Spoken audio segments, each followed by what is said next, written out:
প্ৰথমতে আমি চাম নিউজ কি হয় আৰু ই কেতিয়া এষ্টাব্লিছ হৈছিলে আপোনালোকে যদি ভালদৰে এটা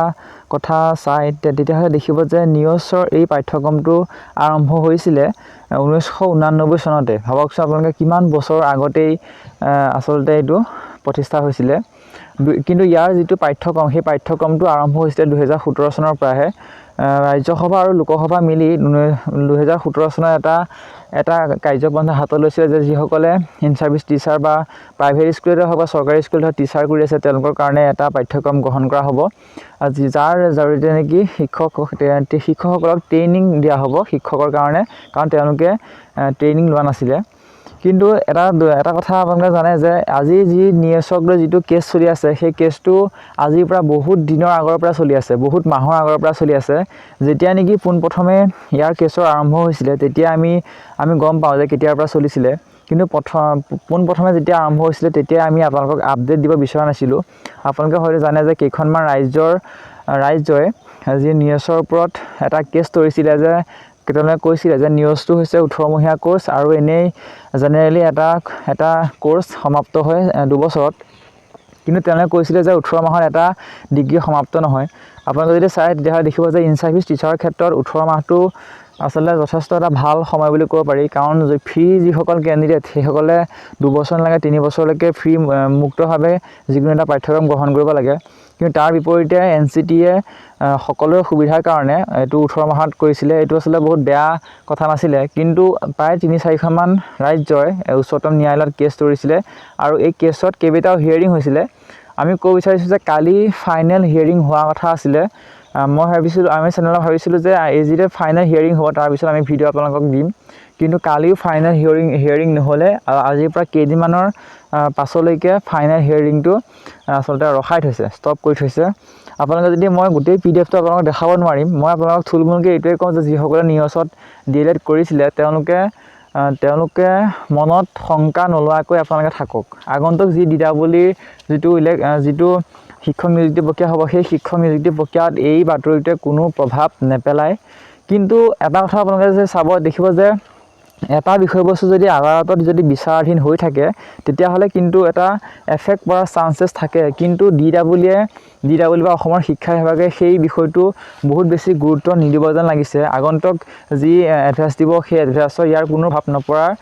বহুত বেছি আসলে চান্সেছ আছে আপোনালোকে নিশ্চিন্ত মনে থাকক যে আগন্তুক DEE আপোনাৰ শিক্ষক সিলেকশ্যনত আপোনালোকে এপ্লাই কৰিব পাৰিব ধুনীয়াকৈ গোটেই পিডিএফটোৰ বহুত 50 পৃষ্ঠামান পেজ আছিলে মইতো আপোনালোকক দেখাব নোৱাৰো 50 পৃষ্ঠাৰ পেজটো ইয়াত আপোনালোকে দেখিবলৈ পাইছে যে কালি যিটো ফাইনেল হিয়াৰিং দেখিবলৈ পাইছে যে জাজমেণ্ট ৰিজাৰ্ভ অৰ্থাৎ ৰিজাৰ্ভ সংৰক্ষণ কৰি থোৱা হৈছে পৰৱৰ্তী সময়ত ইয়াৰ ফাইনেল হিয়াৰিং হ'ব বহুতে উলিয়াই দিছিলে যে ফাইনেল জাজমেণ্ট হৈ গ'ল যে নিউজ বাহিৰ কৰি দিলে এনেকুৱা এটা কথা উলিয়াইছিলে কিন্তু আমি কালি কৈছিলোঁ যে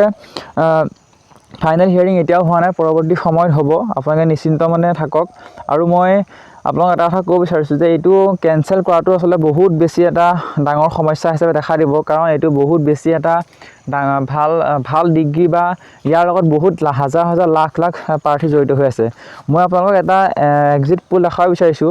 ইয়াত আপোনালোকে যদি চাই তেতিয়াহ'লে যে D.el.ed ওপৰত এটা সেন্সাস কৰা হৈছিলে আৰু এই সেন্সাসত আপোনালোকে দেখিবলৈ পাইছে যে ৰেগুলাৰ মুডত 2 বছৰ ৰেগুলাৰ মুডত মাত্ৰ 32%হে কৰিছিলে ৰেগুলাৰত কিন্তু ইয়াত দেখিবলৈ পাইছে যে 36% আৰু 31% ODL আৰু নিউজৰ মুডত কৰা আছে যে বহুত সংখ্যক প্ৰাৰ্থীয়ে নিউজ আৰু ODL মুডত D.el.ed কৰা আছে গতিকে এই এনেকুৱা এটা ৰাষ্ট্ৰীয় পৰ্যায়ৰ যিটো পাঠ্যক্ৰম সেই পাঠ্যক্ৰমটো কেনসেল কৰাটো বৰ সহজ কথা নহয় আপোনালোকে ধৈৰ্য ৰাখক আশা ৰাখক মোক বহুতে সুধি আছে বহুতে মোক ফোন কৰি আছে মেছেজ কৰি আছে ইয়াৰ সম্পৰ্কে মই আপোনালোকক এইটোৱে কওঁ যে আপোনালোকে ধৈৰ্য হেৰুৱাই নেপেলাব আগন্তুক যি নিযুক্তি হ'ব সেই নিযুক্তি প্ৰক্ৰিয়াত কোনো ধৰণৰ প্ৰভাৱ নেপেলাই যিটো আপোনাৰ যিটো জাজমেণ্ট চলি আছে যদিও ফাইনেল হিয়াৰিং দিবলৈ বাকি আছে আপোনালোকে সেইটো আপোনালোকৰ পক্ষত আহিবৰ কাৰণে সদায় আপোনালোকে ওপৰলৈ আপোনালোকে প্ৰাৰ্থনা কৰক আৰু হিউমেন ৰিচোৰ্চ ডিপাৰ্টমেণ্টে বা ডেভেলপমেণ্ট মিনিষ্টাৰ আমাৰ যিটো ভাৰতৰ যিটো হিউমেন ৰিচোৰ্চ আসলে ডিপাৰ্টমেণ্ট সেই ডিপাৰ্টমেণ্টে কি কয় চাওক যে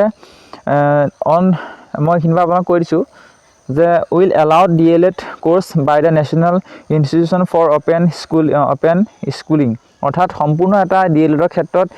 D.el.ed আৰু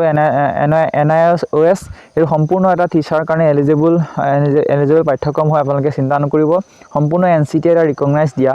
মই আপোনালোকক অধিক তথ্য অৰ্থাৎ যেতিয়া নেকি ফাইনেল হিয়াৰিং হ'ব কেতিয়া হ'ব সকলো ধৰণৰ আপডেটসমূহ দি থাকিম আমাৰ চেনেলৰ সৈতে কানেক্ট হৈ থাকিব কালি মোক বহুতে মেছেজ কৰিছে বা খবৰ কৰিছে ফোন কৰি পেলাই কৈছে যে তেওঁলোকে যদিহে এইটো কেনসেল কৰে তেতিয়াহ'লে তেওঁলোকে প্ৰতিবাদ কৰিবলৈ হলেও সাজু আছে তেওঁলোকে বহুত ধৰণৰ কথা কৈছে হয় আমি বেয়া লাগিছে কাৰণ আমি সকলো প্ৰাৰ্থীৰ কথা আমি ভাবো কোনো নিৰ্দিষ্ট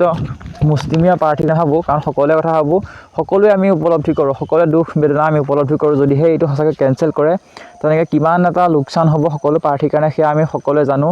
আমি আপোনালোকৰ লগত সদায় আছো সকলোৰে লগত আছো আমি সকলোৰে কাৰণে আছো কাৰণ নিৰ্দিষ্ট কোনো এটা বিভাগৰ কাৰণে কোনো এটা এছাম প্ৰাৰ্থীৰ সৈতে আমি নাই সকলোৰে সৈতে আছো আৰু আপোনালোকো আমাৰ সৈতে থাকক পৰৱৰ্তী সময়ত যেতিয়া ফাইনেল হিয়াৰিং কেতিয়া হ'ব বা কি পক্ষত যাব পাৰে সেয়া সকলোৱে আমি ফেক্টৰ সৈতে আলোচনা কৰিম তেতিয়ালৈকে ধন্যবাদ নমস্কাৰ